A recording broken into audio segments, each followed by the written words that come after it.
We do not stand still and are developing for you, so we bring to your attention a new voice and a new story. 34-year-old Morgan Williams didn't anticipate finding himself uninvited standing outside his mother's 60th birthday celebration. Despite our close bond that I thought existed, it seemed otherwise when my father blocked entry with a frosty glare. "You're not on the guest list," he said, as if I were an unwelcome gatecrasher at a high-profile event. My sister Brooke smirked, holding the gift I had brought, while I felt my heart shatter into pieces.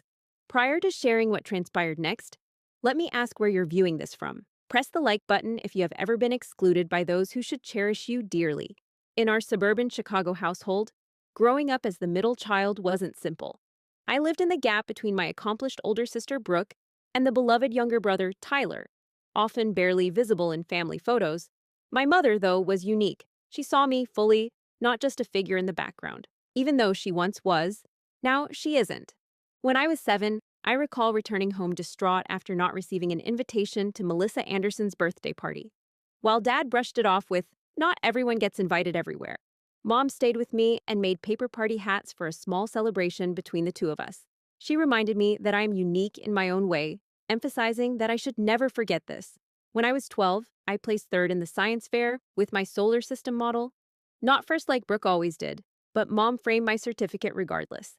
"It's not about being the best," she said. "It's about giving your best." She proudly displayed it next to Brooke's collection of achievements. Dad removed it from the wall after 3 days, claiming it was cluttered, but Mom concealed it in her bedside drawer.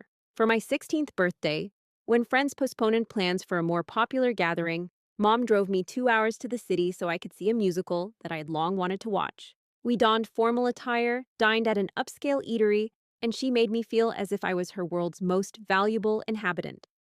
"Occasionally, it is the quality rather than the quantity that shapes relationships," she explained to me. Such instances served as my anchors, evidence that someone within my family acknowledged and valued me. However, these dynamics shifted upon my departure for college. Unlike Brooke, who remained near home at Northwestern, I chose Boston University, which prompted Dad's disapproval. "Why so far?" he questioned. "Do we not matter to you?" Over time, the initial geographical distance evolved into an emotional chasm. After graduating, everyone was taken aback, including myself, by my flourishing career in technology. While Brooke adhered to Dad's footsteps in the family insurance business, and Tyler bounced between various bartending gigs, I scaled the corporate ladder at a rapid pace. By 34, I had ascended to the position of Director of Operations at Vertex Technologies, overseeing a workforce of more than 200 individuals and a budget that dwarfed my father's insurance agency. My rise to success created a gulf between us. Over holidays, discussions often turned into minefields. "So, you're still working at that computer company?" That was the question Dad would pose. Although I had sent family gift baskets branded with Vertex for 5 consecutive Christmases. The predictable follow-up was, "When will you settle down and give Mom grandchildren?" Even though Brooke and her boyfriend Jesse didn't have children either. However, the underlying tension was with Brooke. 3 Thanksgivings ago, after consuming more than usual glasses of wine, she confronted me in the kitchen. "You think you're so superior with your swanky Boston lifestyle," she sneered, exerting excessive force while cutting into the pumpkin pie. "You have no understanding of what it's like here, dealing with Mom and Dad daily while you occasionally send gifts, and believe that equates to family. I call every week. I defend myself. I invite you all to visit." She was showing off, she claimed. "Everything is a contest between you, Morgan.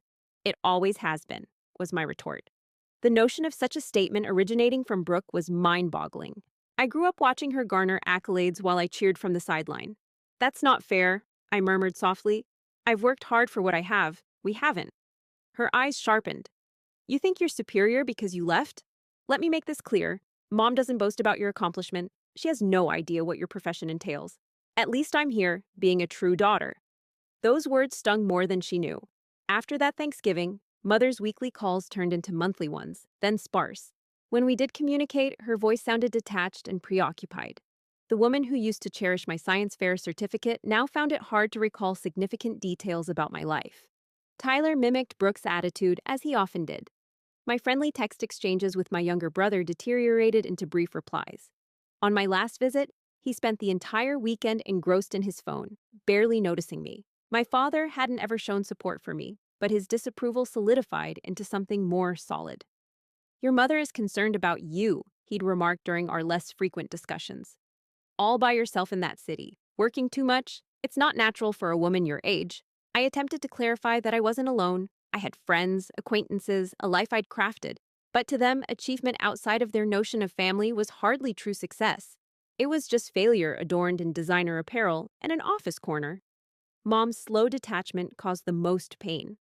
The woman who once traveled 2 hours for a concert now seemed unable to spare even 5 minutes on the phone without Brooke looming in the background. Brooke says you're too busy for us now, she mentioned once, her voice quiet. Is that true, Morgan? No matter how I responded, the story had already been scripted. I was the daughter who departed, the one who chose career over family, the antagonist in a tale I never consented to participate in. Last Thanksgiving marked my breaking point. Following another critical remark from Brooke regarding my lackluster life, I eventually lost my temper. At least I constructed my own life, I asserted, placing down my cutlery. I didn't simply inherit a spot in Dad's business and assume that made me unique. The room grew quiet. My mother appeared distressed. My father turned red. I believe you should depart, Brooke whispered, triumphant. So I did. I gathered my belongings, summoned a car, and returned to Boston that evening. No one attempted to make amends. No one reached out at all. Until 3 months later, when I stumbled upon the Facebook post about Mom's 60th birthday celebration. Not from her page, as she seldom used social media, but from Brooke's. A lavish party with invitations extended to the entire family. Except for me, apparently. I chanced upon Mom's birthday celebration while aimlessly scrolling through Facebook during a late-night office stint. Brooke had created an event page adorned with a professional banner celebrating Patricia Williams' 60 years of love. At the gathering, I encountered relatives long unseen, childhood acquaintances, and even Mom's former college roommate residing in Florida. Omitted from the attendees was my name. I found myself fixated on the screen, my face bathed in the glow of its blue light within the dimly lit office past midnight Boston time. As the cleaning crew vacuumed nearby, I was engrossed in reviewing quarterly reports. Despite family criticisms, this level of commitment had gained me recognition in an industry that is not always favorable towards women. Morgan, my assistant Rachel entered the room. You're still here. A query from security followed about the well-being of the office. I swiftly concealed the Facebook tab, completing some tasks. Rachel gave a nod, displaying skepticism. It seems odd for ordinary people to work past midnight on Fridays, she remarked. When did I become ordinary? I managed a smile that failed to reach my eyes after her departure. Upon reopening Facebook, I performed an action I rarely indulged in. Scrolling through family photos, I found images from Mom's 59th birthday last year that I had missed due to a Tokyo client crisis. Tyler's promotion as head bartender, which I had congratulated via text. Dad and Mom's anniversary dinner, where everyone was smiling except for the empty space where I should have been. Picking up my phone, I dialed Mom directly. It was late, but she was always awake at night. Morgan? She sounded surprised. Is everything okay? Calls meant emergencies, not connection these days. I assured her that everything was fine, yet struggled to speak. I admitted to seeing her birthday party on Facebook. A pause followed. Oh, that? I didn't give you an invitation, she said, displeased with the tone of my voice. She hesitated. Brooke said you were too busy with that big project? The Singapore expansion? What's happening next month? I rubbed my forehead. Mom, it's your 60th birthday. Of course I would make time. Hearing this, her voice softened a little. Of course you should come. It was pleasant talking to you. Our conversation afterward felt tense as Mom shared scant details while sounding unusually hesitant. After our call, I promptly purchased a premium airline ticket to Chicago for the upcoming weekend, spending $2,100, which was beyond my budget but seemed crucial. The next day, I phoned Rachel from my apartment. I need to take Friday off next week for family reasons.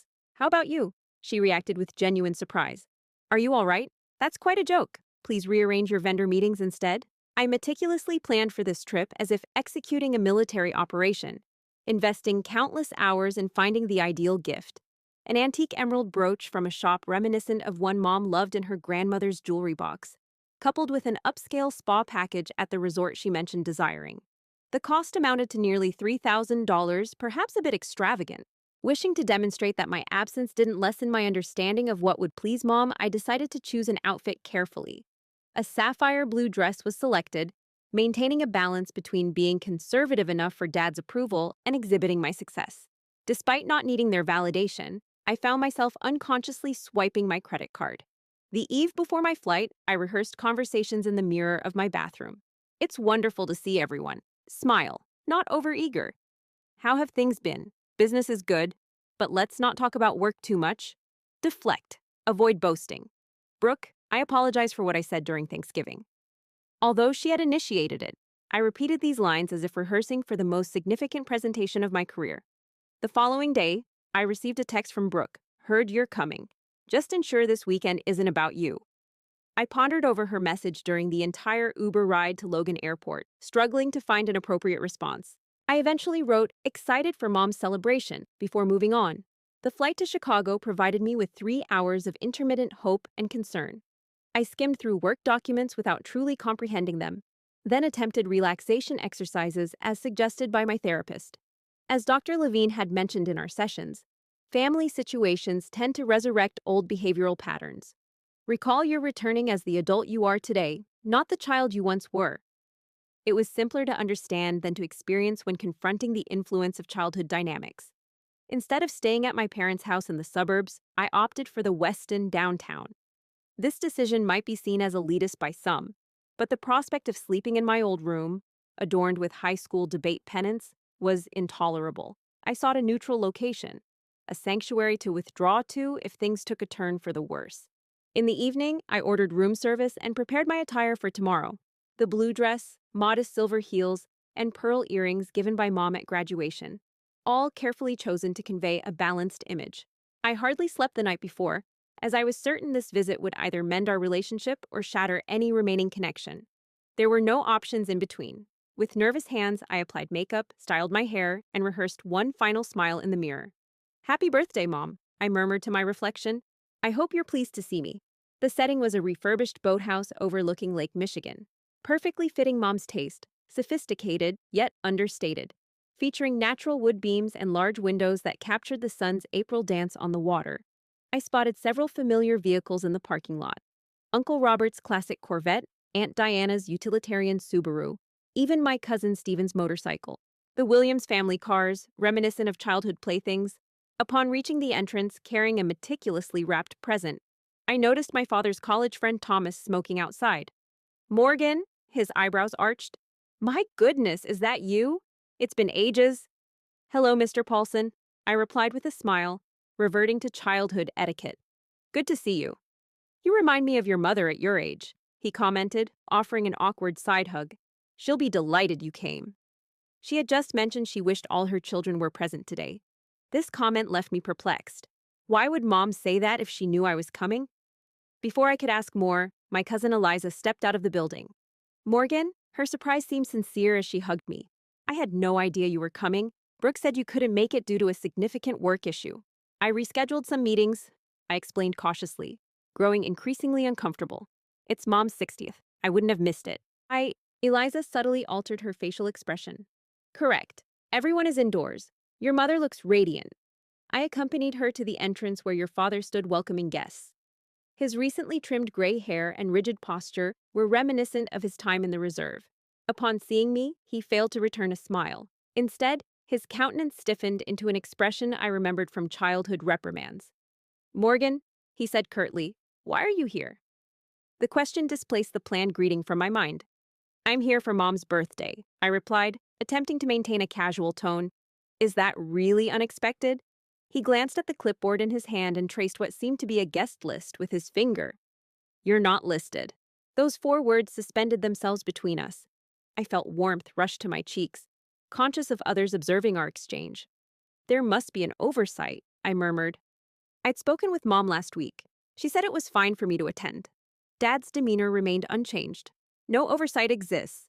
For months, this gathering had been orchestrated by individuals closely connected to your mother's everyday life."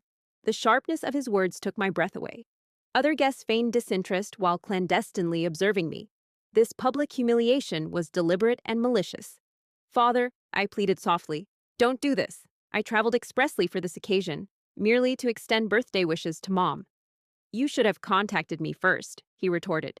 "This is an intimate event exclusively for those who prioritize family." Before I could react, Brooke emerged beside him, with Jessie following behind. She donned a pink dress mirroring one your mother owned and sported her preferred soft waves in her hair. The symbolism was overt. She was the genuine child, the true recipient of maternal love. Is there an issue? She asked sweetly, her eyes gleaming with smugness. Morgan's name is missing from the guest list, Dad repeated. Brooke's feigned worry had an artistic touch. It was awkward, you commented.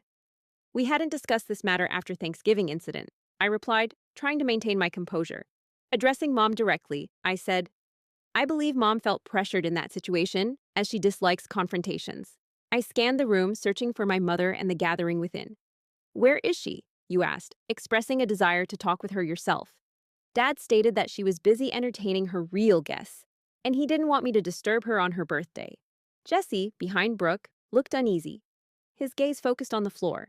Tall, conventionally attractive with dark hair and glasses, he wore an expensive-looking yet slightly oversized suit. I had only seen him in Facebook photos. This was our first encounter. He appeared particularly uncomfortable amidst the unfolding scene. Standing there, present in hand, I heard an older woman murmur, Is that Morgan? I assumed she no longer addressed the family. A second voice, possibly Cousin Stephen's wife.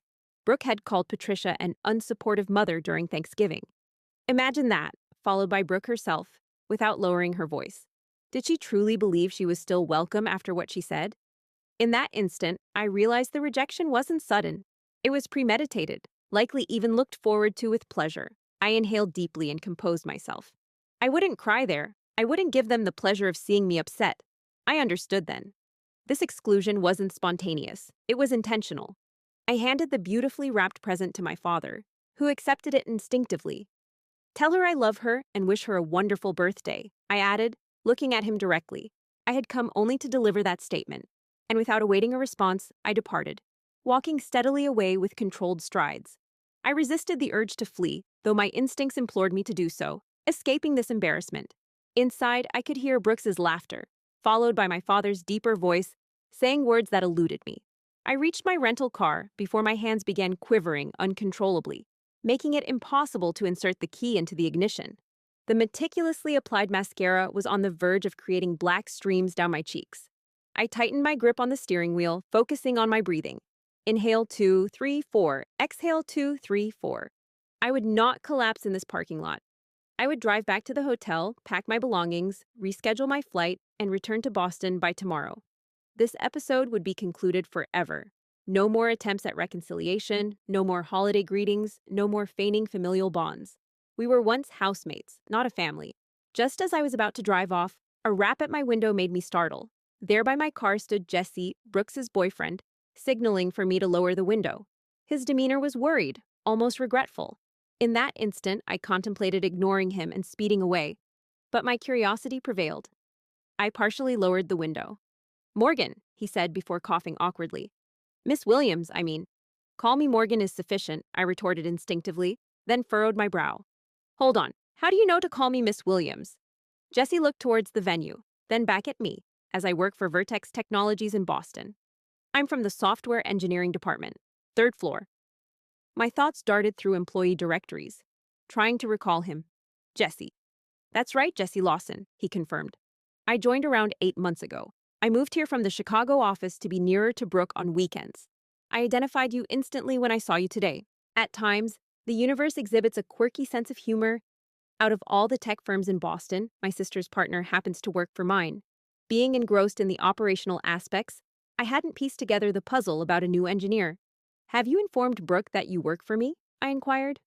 Not precisely, he confessed, growing visibly uneasy. Although she is aware that I am employed at Vertex, I had never disclosed to her that I was, in essence, your supervisor. I filled in the blanks for him. The hierarchical structure at Vertex implied that while Jesse didn't directly report to me, I was undeniably part of his management hierarchy. May I take a seat? He requested, indicating toward the passenger side. I believe I owe you an explanation, he added. Disregarding my better judgment, I unlocked the door. In the rental car, Jesse's tall frame made it seem even smaller as he climbed in.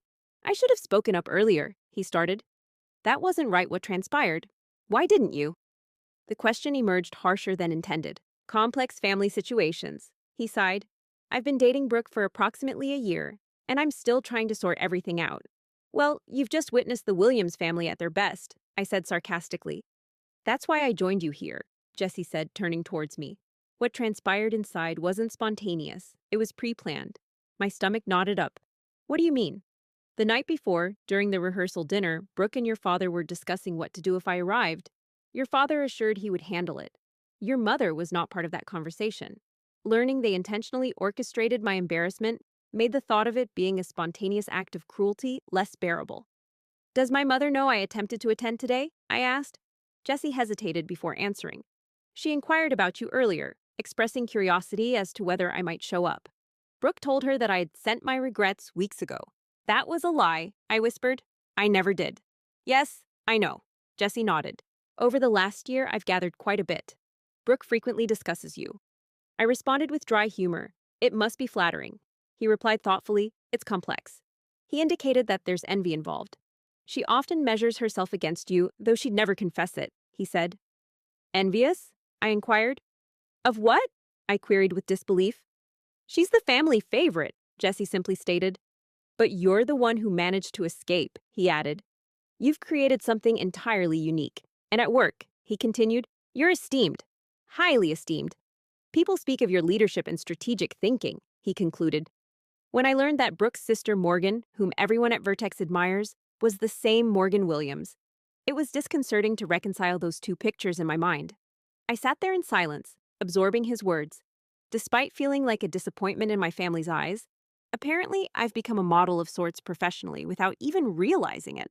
Jessie stated that Brooke has been gradually undermining your relationship with your parents. She makes subtle comments portraying your absences as intentional rejections and amplifying disagreements. Whenever your mom expressed missing you, Brooke would remind her of some perceived offense.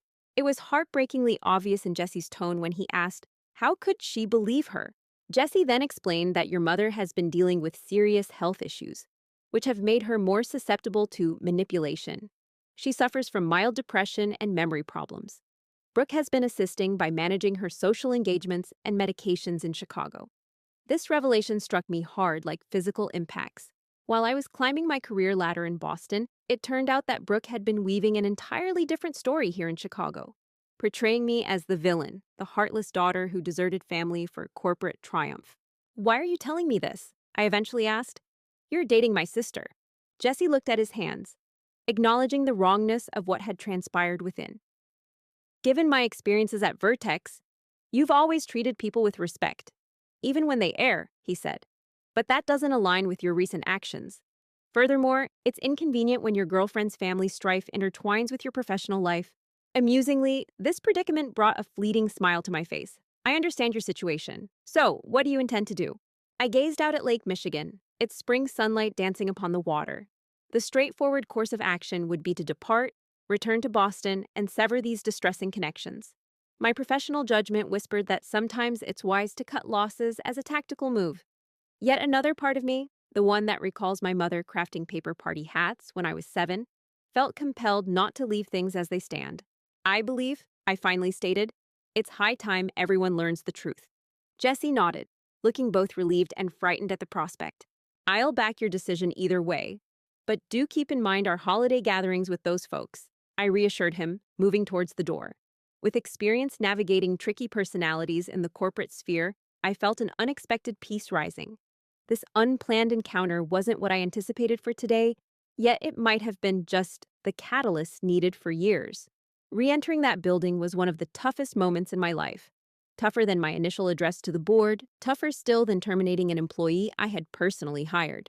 This situation demanded a unique kind of bravery. The bravery to confront people who've known you since your braces days and still believe they have the authority to mold your identity. Jesse and I slipped in through a side entrance, circumventing my father's security at the main gate. The party was in full swing now, with approximately 60 attendees circulating around circular tables. A presentation of family photos was displayed on a big screen. I couldn't help but notice my scarcity in the carefully chosen images. My mother sat at a central table, looking radiant in a lovely lavender dress that matched her silver hair. She laughed heartily at something Uncle Robert said, oblivious to the turmoil that had occurred near the entrance. Brooke was the first to spot us. Her eyes shifted between Jesse and me with growing understanding. She promptly started moving towards us, but it was already too late. Jesse stepped forward, his voice echoing across the room as chats naturally subsided. I'd like everyone to meet Morgan Williams, he announced, Patricia's daughter and my boss at Vertex Technologies. The room grew quiet. My mother looked up, her gaze locking with mine, filled with a mix of puzzlement and what seemed genuine joy. Morgan rose, letting a napkin drop unnoticed, and said, "You arrived." Before I could speak, Brooke joined us, her face reddened with fury. "Jesse, what's the meaning of this?" she snapped. He replied casually, "The right action." My father materialized next, his countenance stormy.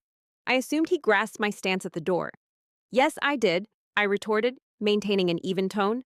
"However, it appears there's a misunderstanding about my ties to this family that requires resolution." Mom moved closer, glancing among us with rising worry. "What's happening? Dad, why are you so upset?" "Morgan, darling, I'm overjoyed to see you." Her genuine delight upon seeing me verified Jessie's statement. She was unaware of my rejection at the door. This revelation both comforted and enraged me. "Mom," I said softly, holding her hands, "I must ask you something crucial. Did you think I didn't want to attend your birthday party?" Her eyes blinked, showing confusion. "It seems Brooke mentioned that you were occupied with work and the large project you mentioned. However, I never stated that. I made it clear to her. To clarify, when we conversed, I explicitly told her I would be present. I even took a break from work and arrived yesterday. Yet, why this confusion?" Her gaze moved towards Brooke, then my father. I was merely by the door, continuing, conscious that everyone at the party was witnessing our family drama. Father informed me I wasn't on the guest list. He stated this gathering was for individuals who genuinely prioritize their families. Mother's expression shifted from bewilderment to astonishment. "Robert, is this accurate?" My father's face turned red. "Patricia, we did not discuss this," he retorted. After what she said during Thanksgiving, Mom asserted, her voice unusually sharp, "We never discussed such a thing." Mom emphasized, "Morgan is my daughter. Naturally, she's invited to my birthday celebration." The room grew so silent that one could hear glasses clinking with ice. The confrontation wasn't as I had envisioned, occurring in front of relatives and my mother's bridge club, but perhaps the public scrutiny was necessary. "There has been a pattern," I stated, speaking directly to my mother while aware of our spectators. "For quite some time now, what I've said has been misconstrued. Absence due to work is portrayed as intentional neglect. My life choices are depicted as rejections of family." Brooke moved forward, her smile strained. "This isn't the appropriate moment or place, Morgan. Always making everything about yourself, even on Mom's birthday." "That's precisely my point," I pointed out to her. "The portrayal of me, selfish, self-centered, it's the storyline that has been crafted. But it's not accurate." I turned to address the entire room. "Many of you have known me since childhood. I've never been perfect, but I've always cared for my family. My job took me to Boston, not another planet. Communication works both ways. Visits work both ways." Stephen, my cousin, subtly nodded, and I noticed Aunt Diana whispering to Uncle Robert. "Brooke," I continued in a composed voice, similar to one used during tough work negotiations, "Brooke has been systematically damaging my bond with our parents. She's inflating disagreements and redefining my accomplishments as desertions, which is preposterous." Brooke scoffed, but her gaze flitted nervously. "Is it?" I asked Jessie. "What did Brooke tell you about me before we met today?" Under pressure, Jessie looked uneasy, but admitted truthfully. She said I was cold and career-driven, that I had called my mother unsupportive and claimed the family was hindering me. I never said those things. I reiterated emphatically. It was inferred. Brooke maintained her stance. "No, it wasn't," I countered at Thanksgiving. "After you accused me of thinking I was superior to everyone, I defended myself. I explained that I had built my career on my own merit. That's not a family criticism, it's a simple fact." "Brooke, your mother appeared distressed. Is this true, Brooke? Have you been creating a rift between us and Morgan?" Finally, Brooke's calm exterior faltered. "You don't understand." She left. She got to leave while I stayed behind, taking care of everything, being the obedient daughter. And what do I get in return? "You seem happier when she calls than when I'm here with you." The room fell silent under the weight of Brooke's anguished tone. In spite of everything, I momentarily felt a pang of compassion for my sister. We were both bound by roles we were given as children. You the achiever who stayed, me the rebel who left. "Brooke," your mother whispered gently, "I've never compared you two. I love you differently because you are different individuals. But why do you keep Morgan's science fair certificate in your drawer?" Brooke challenged, on the verge of tears. "A third-place winner 15 years ago, and you still have it." I was taken aback. The certificate held significance for Brooke as a symbol of supposed special treatment she hadn't received. Eventually, Dad broke his silence, suggesting they discuss this matter privately. But Mom, sternly, refused secrets and miscommunications within their family. She apologized to the guests before asking them to appreciate the food and music. The family needed some time alone. Guiding us to a small side room, she, Dad, Brooke, and Jesse followed. As the door shut, I noticed surprised gazes and hushed conversations starting among our visitors. Inside the private space, Mom took control as she hadn't in years. Everyone was asked to sit down. We obeyed like disobedient children. Initially, she confronted Dad about denying Brooke entry at her birthday party. Dad squirmed uneasily. He claimed it was for protection following Brooke's remarks concerning the family. What exactly did she say? My mom asserted, speaking in her own terms, not as Brooke perceived. Dad seemed puzzled that we were hindering her, since she had always been independent due to our lack of support. That wasn't what I implied. I interjected softly. I stated that I had constructed my career independently, which is accurate. It wasn't an attack. It was a factual response to Brooke's accusation of an empty life. Mom addressed Brooke. Have you intentionally kept your sister and me distant? Brooke's resistance waned under our mother's direct inquiry. I was tired of being overlooked. Morgan visits for holidays, there's a grand welcome, then she departs while I remain. Attending to your doctor's appointments. Assisting with the housework. Doctor's appointments? I interjected, looking at my mother. What doctor's appointments? Mom sighed. I've been dealing with some minor depression and memory problems. Nothing severe. But it's been difficult. Brooke has proven to be very supportive. I expressed my hurt. You didn't tell me that before. With apparent pain in my tone. Brooke speculated it could cause stress for you, given your demanding job. My mother acknowledged this, then seemed troubled. However, I now realize it wasn't her place to make such a decision. The puzzle was slowly unfolding. My mother's growing detachment, her bewilderment during our conversations, and the way Brooke appeared to be controlling family information. Unforeseen, Jesse intervened, apologizing for not speaking up earlier. He had seen some instances where things supposedly said by Morgan were distorted. Brooke looked at him with dismay. Are you siding with her? You're her boss and her boyfriend, he retorted. It's not about sides, Jesse responded calmly. It's about the truth. The word echoed between us. Truth. Something our family has been avoiding for years, opting for comforting narratives over harsh realities. I suggested we give it another try. All of us, but honesty is required. No more manipulation, no more guarded interactions, no more altering talks. Mom grabbed my hand. I yearned for that too. I've been longing for you, Morgan. More than you can imagine. Dad made a sound in his throat. Perhaps I overstepped some boundaries. If what you're saying is correct, it wasn't quite an apology, but for my father, it was meaningful. Brooke stayed quiet, tears sliding down her face now. The polished persona she had crafted, the dutiful daughter, family guardian, was cracking, and I couldn't tell if she was sorrowful over its dissolution or relieved to discard the weight. This won't be mended in a single chat, I conceded. But it's a beginning. As we prepared to re-enter the gathering, Mom halted me briefly. Your present, she whispered softly. The emerald brooch. How did you know? You showed me Grandma's jewelry box when I was 10, I retorted. You indicated a similar one that got misplaced during the move. You said it was your favorite, her eyes filled with tears. You remembered that? After so many years, I recall every significant moment, Mom, I affirmed, gripping her hand tightly. The mere fact that I'm absent doesn't imply my absence. The atmosphere at the gathering still held a noticeable tension, yet felt lighter somehow. Truth, even painful truth, is lighter than lies. As people resumed their discussions, I observed an unanticipated development.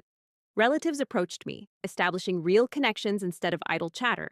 My father even tried, albeit awkwardly, inquiring about my work with genuine curiosity, for perhaps the first time. Brooke kept her distance, grappling with her new circumstances.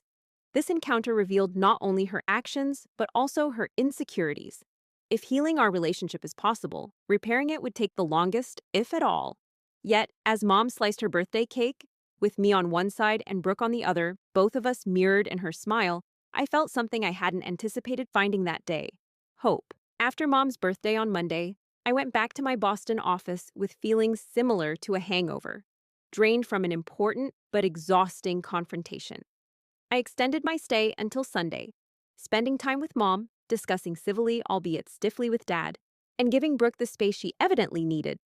As I walked in, Rachel looked up from her desk with coffee in hand, asking, "Well then, how is the family gathering?" I responded, "Quite eventful," managing a small smile. "Rachel, it was extremely eventful," she inquired playfully.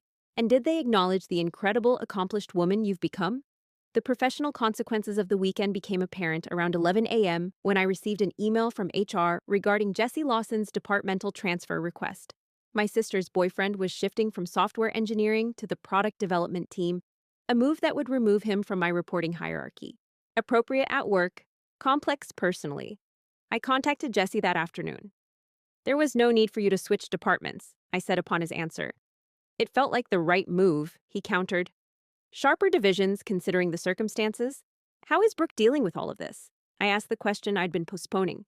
Jessie sighed audibly over the phone. "She's struggling. Your confrontation disrupted the storyline she's been living in. She gave me an ultimatum Saturday night." My stomach tightened. "You or me?" "In essence," he confirmed. "She stated if I valued her, I'd leave Vertex." The manipulation was so predictable it almost made me chuckle. "What did you tell her?" "That I value myself too much to allow anyone to decide my career paths," he replied straightforwardly. "We are taking a break while she sorts everything out." A pang of regret hit me. "I didn't intend to come between you." "You didn't," Jessie comforted me. "This was bound to happen. I've been observing patterns in how she manages conflicts. The argument only made things progress faster." Following the call, I gazed out of my office window at Boston's skyline. The blend of personal and professional matters had arisen in a manner I hadn't foreseen, presenting ethical dilemmas unaddressed by any business school case study. That afternoon, I arranged a meeting with our ethics chief, detailing the predicament in a detached manner. I needed to avoid any hint of impropriety in handling the situation. I finished, and Diane listened intently before offering guidance. "Document everything, step back from immediate decisions related to Jesse, and think about hiring an executive coach to assist with the navigation of personal professional boundaries." I adhered to her suggestions, establishing guidelines that safeguarded both Jesse's career and my professional honor. It felt odd to apply corporate governance to a family dispute, but perhaps such structure was precisely what was required. While dealing with my own emotional reactions to the weekend's disclosures, I arranged an emergency meeting with Dr. Levine, my therapist. "You asserted yourself," she commented after I recounted the incident. "What was that like for you?" I confessed it was both terrifying and empowering. "The family patterns you've described are common," she clarified. "The one who remains is often seen as the golden child, while the one who leaves becomes the scapegoat. Your sister took on the role of the virtuous daughter who gave up, while you were labeled as self-centered for following your own course. Neither image fits truthfully or fairly." "How can we rectify this?" I inquired. Dr. Levine offered a soft smile. "Figuring that out is the million-dollar question. The process begins with continued honesty and revised expectations. Your family may not change immediately, if ever." 2 weeks following the birthday party, Mom called with upsetting news. Her doctor had diagnosed early-stage cognitive decline. Instead of Alzheimer's, it's memory problems that seem to worsen over time, she murmured, her voice soft. "I should have told you earlier." Pondering, Brooke interjected softly, "Mom, let me be forthright. From now on, I want you to share these things directly with me, not through someone else, not her or Dad. Our relationship needs reestablishment without third parties." She agreed, determination audible in her voice. "In truth, I've been contemplating this. Could I visit you in Boston? Witness your life there?" This proposition caught me off guard. In 15 years, neither parent had ever visited my adopted city. "I would enjoy that very much, Mom." "What about next month?" she pondered. "However, Dad has a fishing trip scheduled," she thought. The suggestion that she wanted to visit without family dynamics hindering our encounter stirred something long dormant within me. "I'll email you flight options tonight," I pledged. At work, my attention turned wholly towards the Singapore expansion with fresh intensity. My personal insight led to enhanced professional precision. I started taking bold, strategic actions, standing up assertively against inferior suggestions, and advocating forcefully for my team. My boss, Alan, remarked on a change after I handled a complex vendor contract negotiation, saying, "You seem different." More composed, I responded, both of us taken aback by the personal revelation. The situation with Jesse was delicate. We maintained only professional interactions at work, but occasionally met for coffee over the weekend to discuss our ongoing family issues. His relationship with Brooke was on hold, Yet they still exchanged occasional messages. During one such meeting, he informed me that she's seeing a therapist, your mother insisted. This news gave me a glimmer of hope since her voluntary therapy suggested she might be prepared to scrutinize her own part in our family troubles. 3 months following our birthday argument, I unexpectedly received an email from the CEO proposing a meeting to discuss a new role as VP overseeing global operations. This promotion entailed increased responsibility, extensive travel, and enhanced company visibility. During the interview, CEO Stephanie Davis inquired about an unusual topic. The position necessitated tough discussions and maintaining composure under stress. She asked for an instance where I'd shown such qualities outside of work. After taking a deep breath, I recounted a revised version of our birthday disagreement, emphasizing honesty and boundary establishment rather than the intricate family details. Upon my conclusion, Stephanie nodded contemplatively. "That's why we're considering you for this role, Morgan," she said. "Your technical abilities are impressive, but it's your integrity and bravery that truly stand out." A week later, I accepted the VP position, immediately contacting my mother first. "I'm so pleased with you," she expressed, a note of clarity in her voice that hadn't been heard for years. "I always sensed your greatness was meant for significant accomplishments, even amidst the third-place science fairs," I teased lightheartedly. "Indeed, then," she retorted. "That's because you followed your path, not someone else's." Upon ending the call, I recognized a deep shift in perspective. For the first time in my adult life, I felt both professionally accomplished and genuinely myself with my family. The barriers between those realms finally seemed to crumble. 3 months post the birthday argument, my mother disembarked at Logan Airport, her inaugural visit to my Boston lifestyle. I anxiously waited at the gate, feeling more like greeting a first date than my own mother. "Morgan," she called out, waving energetically upon spotting me. Smaller and more delicate than I recalled, yet her eyes sparkled with life. "Welcome to Boston, Mom," I said, returning her embrace. "Amazed that you've arrived at last." The ensuing week was incredibly transformative. I took 3 unexpected days off work, causing Rachel to question if I was ill, and showed Mom every facet of my life here. My apartment with its Charles River view, my beloved coffee shop where the baristas remembered my order by heart, the concealed garden in the public library where I read during lunch breaks. "It's beautiful," she acknowledged as we strolled along the waterfront. "Your life here. I can understand why you cherish it." On her third day, I took her to the Vertex offices, witnessing my mother engage with my colleagues. Seeing her evident pride as people praised my work filled a void within me. This wasn't the usual family tale of Morgan the distant daughter, but rather Morgan the respected leader. Jesse welcomed us in a professional manner, adhering to the boundaries we had set. I observed the affectionate tone he used with my mom, and the sincere respect in their interactions. Despite his past issues with Brooke, he evolved into an unanticipated supporter in our family's recovery journey. Upon her return to Chicago, a fundamental shift occurred. Our regular phone conversations recommenced, but this time they were deeper and more honest. She started sending me small gifts, like a book she thought I'd appreciate or a scarf that complemented my eye color, symbols that spoke louder than words about her awareness of me. My father, too, made attempts.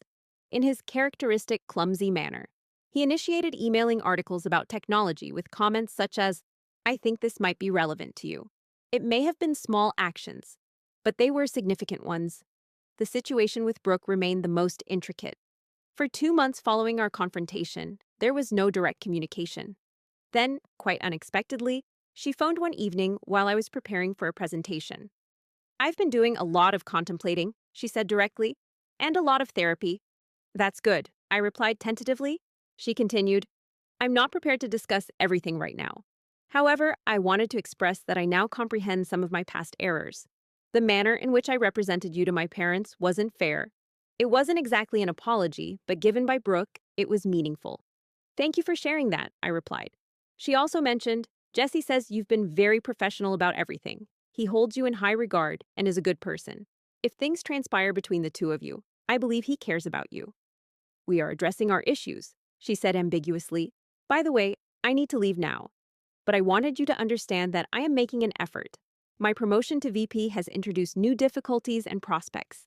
The role demanded more travel, including frequent trips to Singapore for our expansion there. Ironically, this increased my visits to Chicago, as O'Hare became a common layover during international flights. During these layovers, I started scheduling brief meetings with my parents, often just dinner at the airport with Mom. Occasionally, visits where Dad joined us for the night. Over time, these regular, casual encounters transformed something deeper than our previous pattern of strained holiday get togethers.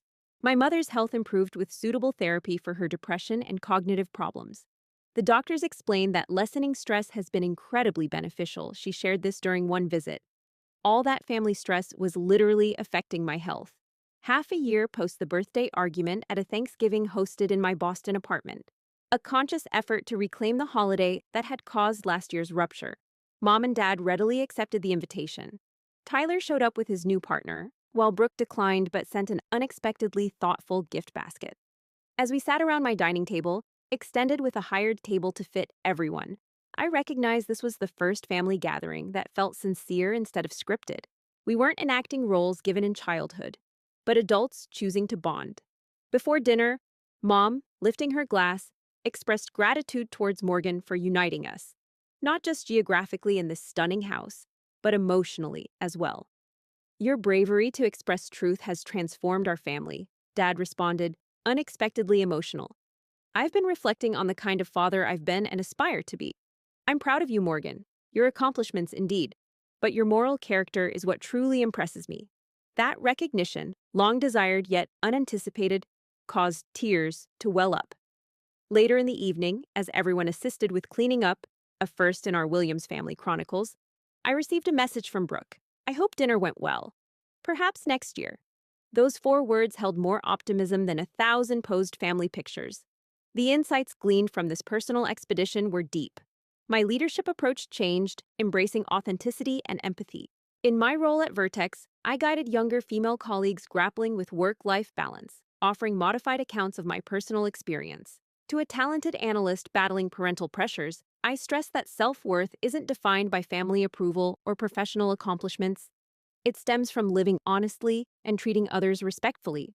In my upcoming appraisal, CEO Stephanie acknowledged my competence in technical leadership aspects, adding that I now infuse it with empathy as well. This blend is scarce yet precious.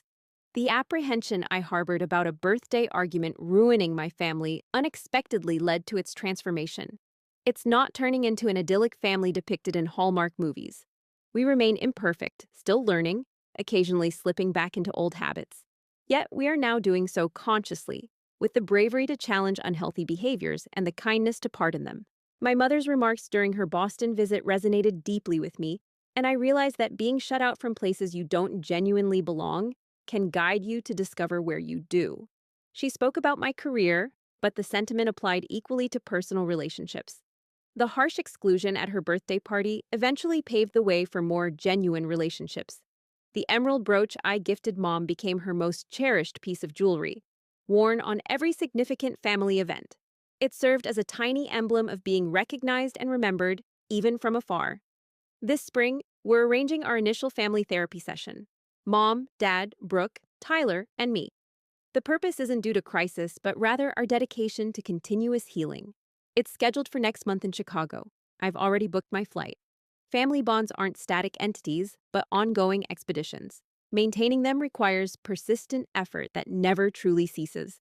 However, I've discovered that healthy boundaries aren't barriers that separate us from family, marker points enabling safe connection as our genuine selves. Have you faced situations where family members misconstrued or misrepresented you? Describe how you dealt with it in the comments below. If this scenario echoes your experience, click like and subscribe for additional tales about managing complex relationships and discovering your authentic expression. We appreciate your attention to my narrative. Remember, sometimes healing's start is the bravery to express your truth, even when your voice trembles.